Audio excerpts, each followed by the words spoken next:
सुबोध जी, इससे पहले कि चर्चा अब क्या हो गया ना, रोजगार पे आप बात कीजिए तो यहाँ पर बैठकर नारेबाजी होने लगती है, विकास की आप बात कीजिए तो ये शंख बजाने लगते हैं। एक सेकेंड, आप लोगों ने बिल्कुल मजाक एक बना के रख दिया सेकेंड डिबेट को। सर, एक ये सेकेंड, दो आदमियों की डिबेट है या खुली डिबेट चल रही है? ये मंच है, इसकी मर्यादा सबको बना के रखनी, चाहे वो सुबोध जी हो, चाहे वो किशोर उपाध्याय जी हो, या यहाँ बैठे लोग हो। अगर दोबारा मैम, सुबोध जी, मैं आपसे एक छोटी सी रिक्वेस्ट, उनसे मैं माफी नहीं कह रहा हूँ, शब्दों लेकिन का मैं चयन उनसे ऐसा निवेदन करें कर रहा हूँ कि कि भाई किसी अपनी को जबान शब्द थोड़ा से सा कोई आहत ना ठीक हो। करिए। शब्दों का चयन ऐसा करें शब्दों का कि चयन किसी ठीक को होना आहत ना चाहिए हो। मेरे अगर किसी दोस्त। को आहत हो रहा है तो ऐसे शब्दों का प्रयोग ना करें। देखिए, किसी को अगर इन शब्दों से ठेस पहुंची है तो मुझे अपने तो वापस बस, लेने बैठा ठीक है, नहीं है। हो गया। लेकिन बात को घुमा करके उसका बतंगड़ बनाना गलत चीज है। ठीक है, किशोर उपाध्याय जी, जिस तरीके से ये बता रहे हैं विकास का काम, क्योंकि एक विपक्ष अगर मजबूत है तो सरकार काम करने को मजबूर होती है। विपक्ष इसको किस तौर पर देखता है, क्या काम हुआ है अपनी सरकार, आप, क्योंकि हर बार ये कांग्रेस की तरफ से कहा जाता है कि हमने ये काम किए हैं और हमारे ही काम को बीजेपी आगे बढ़ा रही है। आपको कुछ अच्छाई इसमें दिख रही है या सिर्फ आज आप भी वही कि इन्होंने कुछ काम नहीं किया, सारे काम हमने किया? अगर ऐसा होता तो कांग्रेस ने उत्तराखंड की दिशा ही बदल दी होती। ऐसा तो हुआ नहीं ना सर? नहीं, मैं भाई सुबोध जी को मैंने शुरू में कहा ना कि ये सुबोध हैं, तो अगर इनको बुरा लगा तो यार मैं माफी चाहता हूँ, तुम मत माफी मांगो, मैं माफी मांग सकता हूँ, मुझे कोई परेशानी नहीं है। आपने घुमा के बोलने की बात की। अगर मैं किशोर हूँ, मैं तो फिर भी सुबोध हूँ, नारायण जी ने विधानसभा में कहा कि किशोर 100 साल तक रहेगा और किशोरी रहेगा। 100 साल में भी मैंने किशोरी रहना है। किशोर पप्पू रहेगा 100 साल तक, बोला था उन्होंने। पप्पू रहेगा, हम पप्पू रहेगा, कहा था उन्होंने। हम दोनों पप्पू ही रहेगा 100 साल तक। फिर देखिए, आप देख लीजिए ये किस तरह की भाषा का प्रयोग कर रहे हैं। क्यों कर रहे हैं? क्या कहा?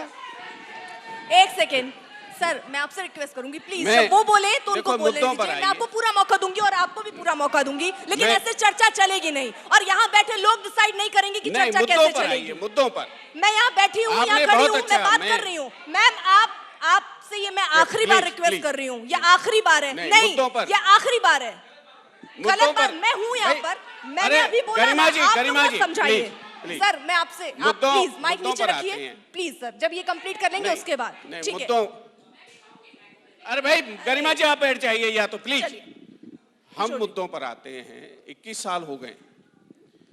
सुबोध जी ने बहुत अच्छी बात कही कि भ्रष्टाचार पर चर्चा होनी चाहिए, जरूर होनी चाहिए। तो क्या वो राजनीतिक भ्रष्टाचार पर चर्चा नहीं होगी? आप जो है एक फ्लोर से दूसरे फ्लोर में लांग जाते हो, क्यों चले जाते हो? वो भी तो एक राजनीतिक भ्रष्टाचार है कि नहीं है? इस पर ही डिबेट हो जाए, इस पर ही डिबेट हो जाए। एक सेकंड, आप करना, राजनीति कंप्लीट करना, बिल्कुल सुबोध जी कंप्लीट कर लेने दीजिए। फिर क्या होगा ना, यहाँ बैठे जो लोग हैं शंख बजाने लगेंगे, मैम अभी बोलना शुरू कर देंगी, फिर चर्चा नहीं हो पाएगी। सर एक सेकंड सर, मैं ये निवेदन कर रहा हूँ जो मैंने शुरू में कहा, और मैं क्योंकि एक अदना सा सिपाही उत्तराखंड आंदोलन का भी रहा हूँ, बल्कि मैं ये कह सकता हूँ कि मैंने इसको शुरू करवाया। अगर मैं राजेश पायलट जी से 2 बार इंद्रमणि बडोनी जी की मुलाकात नहीं करवाता और वो ये नहीं कहते कि आप कुछ शुरू करिए तब मैं कुछ करूंगा, तो आंदोलन भी शुरू नहीं होता। इसलिए जब यहाँ कुछ खराब होता है तो किशोर उपाध्याय को बड़ा दुख होता है। तो इसलिए मैं ये कह रहा हूं कि जिसलिए ये राज्य बना, मुझे नरसिम्हा राव जी ने पूछा कि भाई हमारी पार्टी का ये अलग राज्य का जो है एजेंडा है ही नहीं। मैंने कहा हमको अपने लिए उत्तराखंड नहीं चाहिए सर, नहीं, हमको उत्तराखंड चाहिए कि दिल्ली जिंदा रहे। अगर कल यमुना में पानी ना हो, आप दिल्ली में हैं, क्या आप जिंदा रह लेंगी? अगर गंगा में पानी ना हो तो क्या आप जिंदा रह लेंगे?